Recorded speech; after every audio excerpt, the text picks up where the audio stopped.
அனைத்து அன்புள்ளங்களுக்கும் இனிய காலை வணக்கம். எல்லோரும் எப்படி இருக்கீங்க? எல்லோரும் நல்லா இருப்பீங்கன்னு நினைக்கிறேன். எல்லோரும் நல்லா இருக்க எல்லாம் உள்ள இறைவனை வேண்டுகிறேன். நேற்று ஊடகங்களிலும் செய்திகளிலும் நேற்றைய நிகழ்ச்சிகளை எல்லோரும் பார்த்திருப்பீர்கள். நேற்றோடு சட்டசபை கூட்டத்தொகை முடிந்துவிட்டது. அதில் என்னென்னா, இந்த சட்டசபை கூட்டத்தொடர் ஒரு சினிமா ஷூட்டிங் பார்த்த மாதிரி தான் இருந்தது மொத்தத்தில். மற்றபடி வேறு ஒன்றும் புதிதாக இல்லை.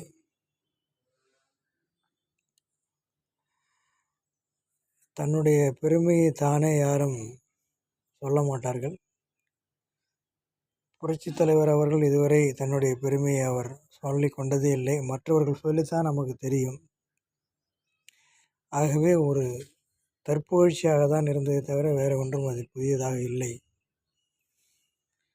மக்களுக்கு என்ன செய்ய போகிறோம், மக்களுக்கு என்ன செய்வோம் என்பதை தான் சட்டசபை சொல்ல வேண்டுமே தவிர தங்களுடைய சுயபுராணங்களை சட்டசபையில் சொல்வதற்கு அது மக்கள் மாமன்றம், அதற்கு தகுந்த இடம் அல்ல. ஆனால் மக்களுடைய பிரச்சனைகளுக்காக தான் மக்கள் தேர்ந்தெடுத்து அனுப்பியிருக்கிறார்கள். ஆகவே மக்கள் பிரச்சனைகளை கையாள வேண்டும். முதல்ல கரண்ட் கட்டு அதிகமாகுது, அதற்கு தகுந்த விளக்கங்கள் இல்லை. கொலைகள், வன்கொடுமைகள், பாலியல் புகார்கள் நிறைய வந்திருக்கிறது. அதற்கு தகுந்த நடவடிக்கை என்பது சொல்லப்படவில்லை. கூறியிருக்கிற விளக்கங்கள் போதுமான அளவுக்கு இல்லை. ஆகவே இனிவரும் காலங்களிலும் சுயபுராணங்கள் பேசாமல் மக்களுடைய செய்கைகளை, மக்களுக்கு என்ன செய்ய போகிறோம் என்பதை பற்றி முதல்வர் உட்பட அனைத்து அமைச்சர்களும் பேசினால் நன்றாக இருக்கும் என்பது மக்களுடைய கருத்தாக இருக்கிறது. அப்புறம் 1 கிராம் மோதிரம் அவருடைய பிறந்தநாள் அப்போ சில குழந்தைகளுக்கு போட்டிருக்கிறார்கள். அதை வரவேற்கிறோம். ஆனால் எதிர்காலத்தில் இது எப்படி இருக்கப் போகிறது என்பதை நாம் பார்க்க வேண்டும். ஏன்னால் திட்டங்கள் எல்லோருக்குமானது என்று சொல்வார்கள். அதற்கு அப்புறம் குறிப்பிட்ட பேர்களுக்கு மட்டும்தான் என்று சொல்வார்கள். ஏற்கனவே திராவிட முன்னேற்ற கழகம் பண்ணியது தான். அதனுடைய நீட்சி தான் தாவேகாவுடைய ஆட்சி. அப்புறம் அதிமுகவில் திருப்பி வந்தவங்க கொஞ்சம் தெளிவாக பேசி ஒரு இதுவாக இருந்து ஒற்றுமையாக இருந்து எல்லாம் பண்ணுங்க. இயக்கம் தொண்டர்களை வைத்தான் இருக்கிறது. தொண்டர்கள் யாரும் எங்கேயும் செல்லவில்லை. அவர்களை மாற்ற முடியாது. புரட்சித் தலைவர் எம்ஜிஆர், புரட்சித் தலைவர் அம்மா, அண்ணன் எடப்பாடியார் செய்த திட்டங்களை மக்களிடையே தகுந்த முறையில் எடுத்து சொல்லுங்கள். இப்போ இன்றைக்கி இவர் விஜயெல்லாம் முதல்வராக பேசுகிறாருனாக்கா, அன்னைக்கு புரட்சித் தலைவர் அவர்கள் செய்த சாதனைகளால் தான் இவர்களால் பேச முடிகிறது. அதிமுக ஆட்சி இருந்ததனால்தான் இவ்வளவு முன்னேற்றங்கள் தமிழகம் வந்திருக்கிறது. ஆகவே மீண்டும் மீண்டும் இவர்களை இவங்க தான் புதுசாக தான் எல்லாம் பண்ணுற மாதிரி பேசிகிட்ருக்காங்க. அது அல்ல. அதை மக்கள் நல்லபடியாக உணர வேண்டும்.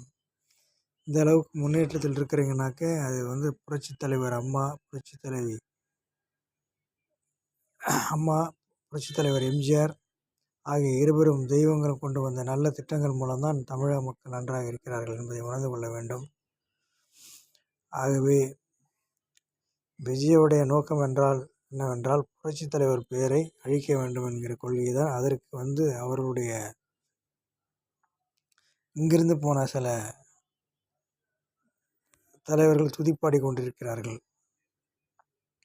ரொம்ப கேவலமாக இருக்கிறது.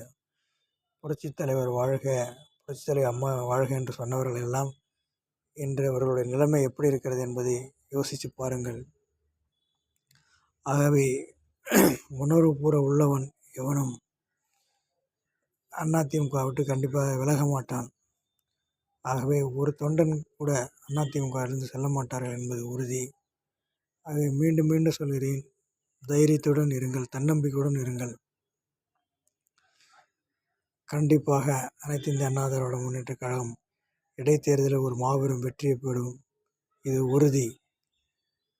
ஆகவே இந்த கல்யாண சுந்தரம் அவர்கள் போட்ட கூட்டம் நன்றாக இருந்தது, இளைஞர்கள் கூட்டமும் நன்றாக இருக்கிறது. ஆகவே கண்டிப்பாக அதிமுக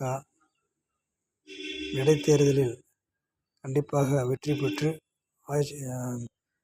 பொது தேர்தலிலும் வெற்றி பெறும், வருகின்ற பொது தேர்தலிலும் வெற்றி பெறும். ஆகவே எல்லோரும் தைரியமாக இருங்க. தன்னம்பிக்கை தான் மனிதனுக்கு முக்கியம். மக்களிடையே நாம் செய்து நல்ல செயல்களை புரட்சித் தலைவர் எம்ஜிஆர், புரட்சித் தலைவர் அம்மா, அண்ணன் எடப்பாடியார் செய்த செய்திகளை மக்களிடம் விளக்கி கூறுங்கள். பொறுத்தார் பூமி ஆழ்வார், நேரம் வரும், காத்திருப்போம். கண்டிப்பாக இடைத்தேர்தலில் வெற்றி பெறுவோம், இது உறுதி என்று கூறிக்கொண்டு மீண்டும் ஒரு முறை சந்திக்கும் வரை தங்களுடைய அன்பு சகோதரன் மாரியப்பன் என்று கூறிக்கொண்டு, புரட்சித் தலைவர் புகழ் வாழ்க, புரட்சித் தலைவி அம்மா புகழ் வாழ்க, அண்ணன் எடப்பாடியார் வெற்றி பயணம் தொடரட்டும் என்று வாழ்த்துகிறேன். நன்றி, வணக்கம்.